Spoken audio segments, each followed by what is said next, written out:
inovações tecnológicas que impactaram a agricultura nas últimas décadas? Então, nós acabamos de falar do cerrado, né? De, da domesticação do cerrado, dos solos de cerrado, né?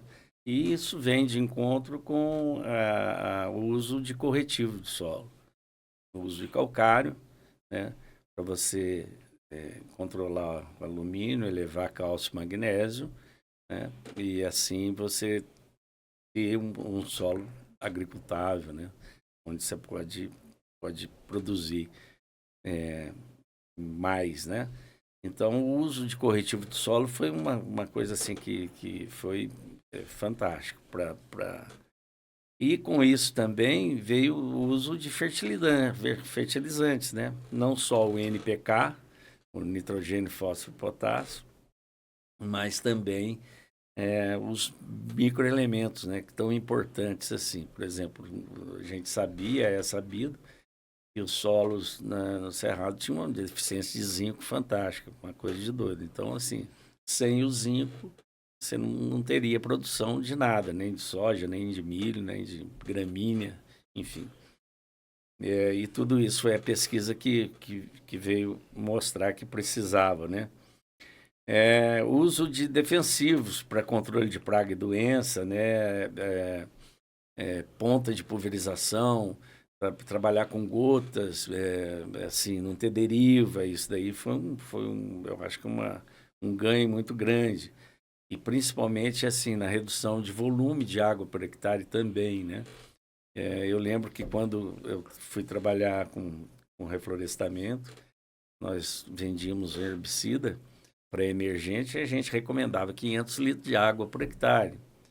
Aí estava chegando uma empresa multinacional no Brasil e lançou umas pontas de pulverização onde nós conseguimos reduzir assim já de começo pela metade, só utilizando pontas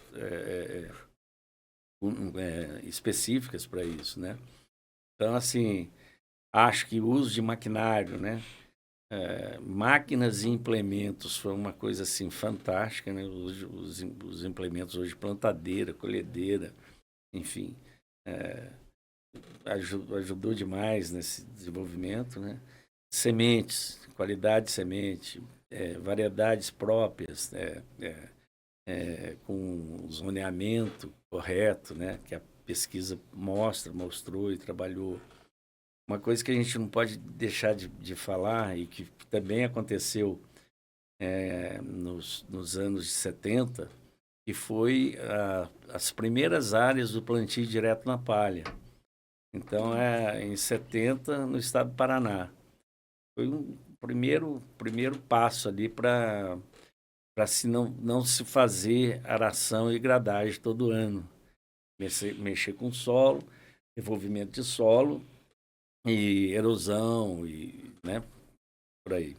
Então, acho que assim, foi revolucionário o plantio direto, inclusive até para diminuir custo, né? Porque quando você planta direto, você não tem essas operações que nós estamos falando aí. Então, é assim, uma redução de custo e uma conservação do solo e água, assim, tremenda, né? A biotecnologia, que eu trabalhei muito com milho e milho principalmente, mas soja um pouco, mas a biotecnologia no controle de insetos, das lagartas e no controle e na tolerância a alguns herbicidas, isso foi uma coisa fantástica. Aconteceu há pouco tempo, 2009, né? E foi uma revolução realmente no campo. E o que aconteceu no campo com o uso dessa biotecnologia?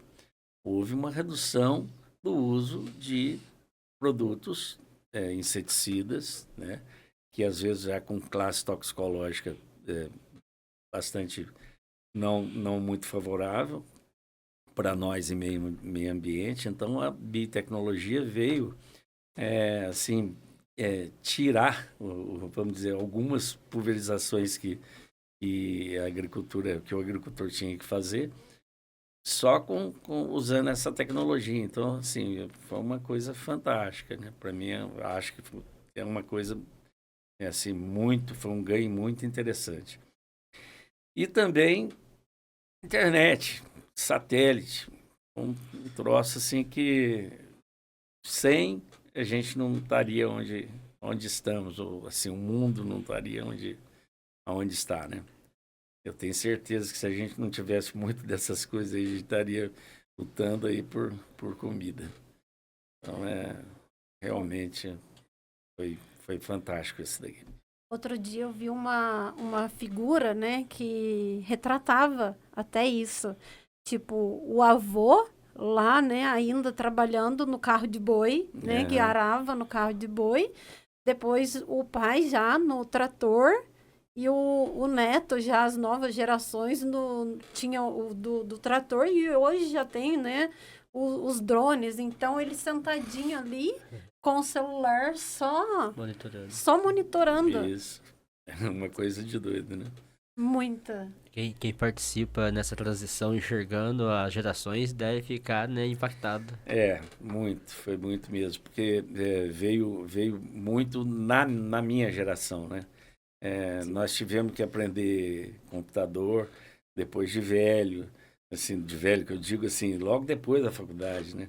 Na faculdade eu lembro que a gente teve acesso a um microcomputador e tinha uma fita cassete que rodava o DOS, que era um programa, né? MS-DOS. Então, pensa bem. E depois já vem os 286, 386, 486, depois vem os troços tudo.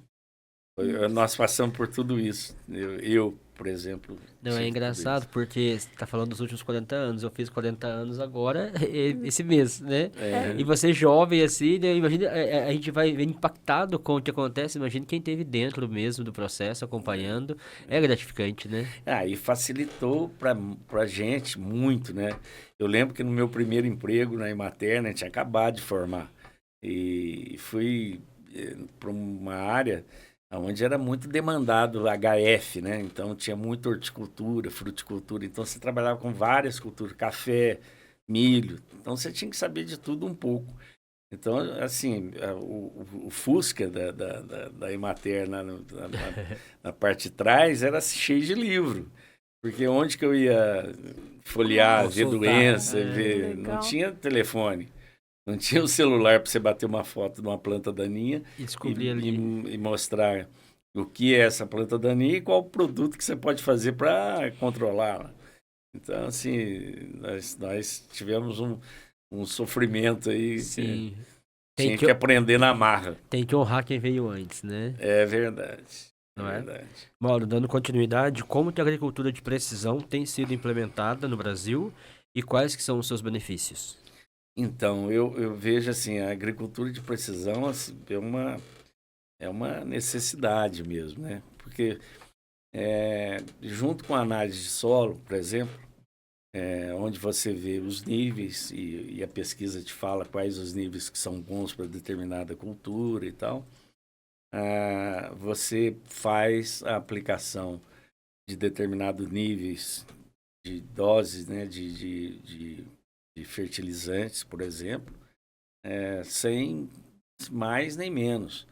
E isso tudo dentro de um mapa de análise de solo, onde a taxa é variável. Então, aqui ele vai fazer tanto, ali ele vai fazer tanto mais tanto, ou ali ele vai fazer menos tanto. Então, assim, as taxas são variáveis, o uso realmente é inteligente, né?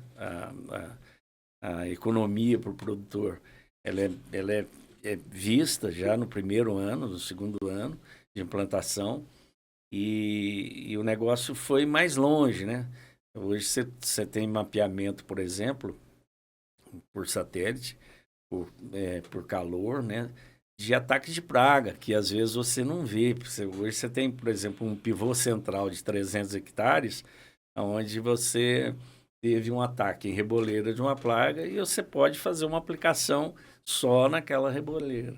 Então, é muito interessante isso, né? E a gente teve isso, tem isso, por conta também de internet, né? Dos satélites ajudando a fazer esse mapeamento e você fazendo essa aplicação variável e aplicação variável também de defensivos agrícolas pelo tipo de planta daninha que você está controlando, que você tem na área e tal. Então, é muito interessante, né? A agricultura de precisão necessária. Eu vejo que realmente ela é necessária. Só complementar, Dílio. Além de ser necessária, né, a importância que ela tem para os dois lados, né? Principalmente, falar assim, nos autopropelidos, que você vai lá e mapeia as pragas que tem. Então, ele só vai lançar o produto lá. Isso. Então, vai ter economia dos dois lados, né? Principalmente a financeira, né? Muito.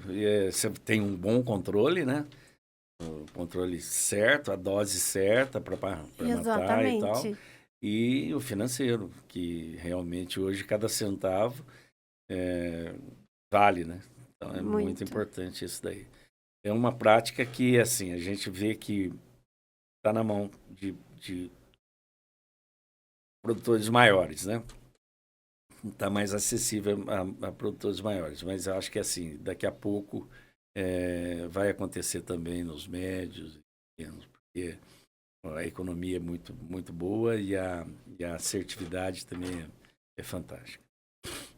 Como nós falamos que, então, a agricultura de precisão, ela tem a influência, ela é impactada pelas tecnologias, mas nós sabemos também que a conectividade do campo ainda é um desafio. Né? E como que isso tem impactado a adoção de tecnologias mais recentes? Então, a tecnologia é um desafio, mas é assim, ela tá, né? Hoje foi pior com as estações que você tinha que montar de rádio base e tal, mas hoje você tem satélite de baixa altitude que são ofertados aí a preços bem acessíveis e que a gente pode fazer essa agricultura monitorada, né? É um mundo sem volta, esse aí já veio para ficar. Você tem piloto automático, monitoramento de caída de sementes, se caiu, se não caiu, quanto caiu, dá tudo, né? Quanto de área que você fez. Então, é muito interessante. E essa conectividade, ela só tende a aumentar, né? E hoje, você vai numa propriedade aí média, tem uma Starlink, tem uma conexão com a internet, com o satélite. Né? Então, acho que é a base de tudo hoje, a base da agricultura realmente, a gente ter essa conectividade aí, e para todos, né? Não tem como você crescer sem a tecnologia e talvez a tecnologia motive aqueles que ainda são pequenos produtores a quererem ser grandes também, né? Então, mas até nos pequenos produtores você tem a internet aí das coisas, né? Controlando temperatura, umidade, em caso de vegetação, essa coisa toda. Então, assim, em caso de vegetação onde você planta determinados, por exemplo, hortícola, o controle de umidade, de irrigação, é tudo computadorizado. Tudo, né? Tem muita coisa. Hoje, se você for dar uma volta aí nos morangos da vida por aí, você vai encontrar muito isso aí. Aqui mesmo na nossa região. Sim. A hidroponia, né? Que também usa... Que é uma baita de uma técnica, né? Exatamente, usa tecnologia ali em tudo. Só os canteiros suspensos. Né? Você trabalhar com ergonomia certa, né? Correta, né? De estar aqui trabalhando pé, não arcado, né? Isso aí é um ganho muito, muito fantástico. Eu lembro porque eu cresci no viveiro de plantas, meu pai mexe com plantas, Antônio Rocha. E aí a gente produziu muita... A gente, porque eu participei do processo pequenininho, né? Muitas mudas de café e assim, vendeu milhares ou milhões de mudas ao longo dos anos, né? Décadas trabalhando. E o rigor da qualidade da muda, como era distribuído para os fazendeiros da região... Então, a Emater ficava bastante em cima. Fiscalizado. Muito. Né? Botava né? fogo na produção, se não tivesse. Excluía, né? O fogo era um dos critérios que usavam lá. Se não tivesse o talo certinho, o número de folhas que crescesse. Isso. Eu não sou da sua área, mas esse processo eu passei. Mas é verdade. E principalmente com doenças, né? Doenças que, se, por exemplo, nematóides, né, que são vermes do solo, vamos dizer assim, uma coisa mais linguajar mais popular. Você não pode vender uma muda com nematóide. Então tem todos os rigores lá e são condenados mesmo. O viveiro é condenado. E aí era muito bem feito, meu pai ficava todo feliz na época, começou pequenininho, né? E a produção pequena, e aí depois ganhava certificação de qualidade de muda. Aqui no Fino tinha bastante produção também. Meu pai é de Ouros, depois veio pra cá. A gente tava lá no bairro Caiçara, no Fernão Dias, próximo. Sim. Vamos lá agora, você pode comentar pra gente um pouquinho sobre o uso de drones e sensores nas lavouras e como que eles auxiliam a gestão agrícola? Então, sensores, eu tive até a oportunidade de trabalhar, até assim, oferecendo, vendendo mesmo, numa época que eu trabalhava como franqueado de sementes, a gente podia fazer algumas sugestões para o produtor comprar e tal. E uma das coisas que estava nascendo era da agricultura, os fechamentos automáticos de GPS, né? Um fechamento de barra de pulverização, onde você já tinha pulverizado. Então, para não fazer duas vezes, vamos dizer assim, né? Isso é uma coisa de economia, né? Ambientalmente muito bom, né? Que você não tem sobreposição e você não tem superdosagem, né? Então, são sensores que fecham a barra, a pulverização, se já passou ali. Isso é uma facilidade, né? Porque o piloto não precisa nem preocupar com esse tipo de coisa, de ele fechar manualmente. Fecha todo ela já por satélite, né? Né? Então, esse GPS também veio nos ajudar, esses sensores vieram nos ajudar muito, né? E drone eu não posso também esquecer dos sensores de semente, porque a população ideal, né, é muito importante para você ter a produtividade que você espera. Então, você tem que ter um determinado número de plantas para aquela cultivar que você está plantando. E quando você tem problemas na plantadeira, e o piloto está lá na frente, ele não sabe se está caindo ou se não está caindo. Então, o sensor também de plantio, de sementes, é muito, muito interessante, porque se uma linha para de cair, ele apita, vai mostrar no sensor, vai mostrar o qual que não está caindo, tá? E você vai poder corrigir. Isso tem ajudado muito, e já vem nas plantadeiras já instaladas, né? Hoje já sai de fábrica, antigamente não. No início a gente tinha que mandar, o produtor tinha que mandar colocar, mas hoje já sai de fábrica. Drone é uma realidade realmente, e é assim, nova realidade, né? O que na minha opinião, o drone vem ajudar, né? As áreas de difícil acesso a trator, para você fazer uma pulverização, as áreas de café amorrado, onde o produtor muitas das vezes não tem condição de pulverizar, ou quando tem, é com costal pressurizado ou costal manual, onde ele fica muito exposto ao defensivo agrícola, né? Então, ele vem ajudar nesse tocante, no controle de praga, doença, né? Para essas culturas. Eu acho que vem ajudar também favoravelmente em áreas que você não consegue fazer, e hoje o produtor tem feito muito, o pecuarista tem feito muito herbicidas em pastagem, e ele tem feito adubações em pastagem, você pode fazer por drone, você pode lançar sementes também por drone. Então, você tem um monte de variáveis para você usar. Hoje, então, o herbicida, o drone, você pode fazer herbicida, você pode fazer uma aplicação de um foliar, num produto, um adubo foliar, você pode fazer a aplicação de um inseticida biológico, você pode fazer a aplicação do inseticida químico. Então, é muito interessante. E com segurança. O drone, ele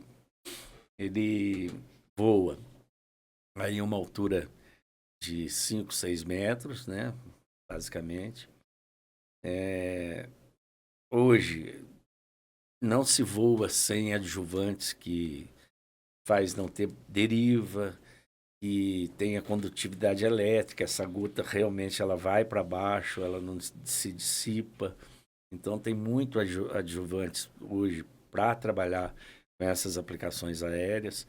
O drone faz uma faixa menor de aplicação, então você pode ter o cuidado de não ter contaminação em culturas de vizinho. O drone, ele voa a uma velocidade aí de 15, 16, 20 km por hora, ou até menos um pouco. Então, se voa com segurança, né? Então, se cair, não é um desastre. Prejuízo, não é uma coisa de doido, né? Não é uma catástrofe. O operador está bem longe, então não tem morte, não tem nada. E não tem contaminação também, né? Do próprio operador. Então, o drone, assim, hoje, de 21 para 25, saiu de 4 mil drones 3 mil drones em 21 para 35 mil cadastrados na ANAC. Mas eles falam que muitos produtores, por exemplo, esses cadastrados são as empresas que prestam serviço, me parece. Muitos produtores não cadastram, né? Tem o drone lá e não cadastram. Então, assim, tem muito mais do que isso hoje voando aí. Então, o que tem bons cursos de operador. Então, tem a formação do piloto, né, de drone, no Brasil, espalhados aí pelo Brasil. E assim, a segurança é muito boa e eu acho que veio para continuar, para ficar. Para ficar. Mesmo o agricultor que tem um autopropelido, que tem um pulverizador, por exemplo, as grandes produtividades de milho hoje, né, são híbridos muito produtivos, mas que às vezes você precisa controlar um pouco mais doença. E no milho, depois de uma certa altura, você não consegue mais fazer a aplicação de um fungicida, a não ser que seja de helicóptero ou de avião. Então, o drone entra nessa atividade, nas aplicações aí no VT ou pós, né, na fase reprodutiva. E a gente tem visto que o uso desses fungicidas nessas fases fizeram as produtividades saírem de 200 sacos por hectare para 230,